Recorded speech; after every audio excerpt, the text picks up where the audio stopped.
আসসালামু আলাইকুম ও রহমতুল্লাহ।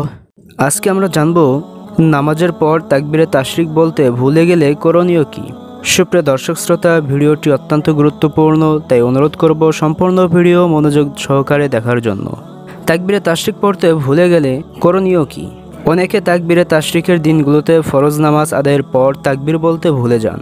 পরে কখনো নামাজের ওয়াক্ত থাকতে স্মরণ হয়, আবার কখনো ওয়াক্ত শেষ হওয়ার পর অন্য নামাজের সময় স্মরণ হয়। পরবর্তীতে স্মরণ হওয়ার পর তাকবীরে তাশরিক পড়ে নিলে ওয়াজিব আদায় হবে কিনা। এ বিষয়ে ফিকহবিদ আলেমরা বলেন, ফরজ নামাজ আদায় করার পর তাকবীরে তাশরিক বলা ওয়াজিব। নামাজের পর তাকবীরে তাশরিক না বলে কেউ মসজিদ থেকে বের হয়ে গেলে, অথবা নামাজ নষ্ট করে এমন কোনো কথা বা কাজ করলে, অথবা ওযু নষ্ট হয়ে যায় এমন কোনো কাজ করলে তাকবীরে তাশরিক আদায়ের সময় বাকি থাকে না। এক্ষেত্রে ওয়াজিব ছেড়ে দেওয়ার জন্য তওবা ইস্তেগফার করতে হবে।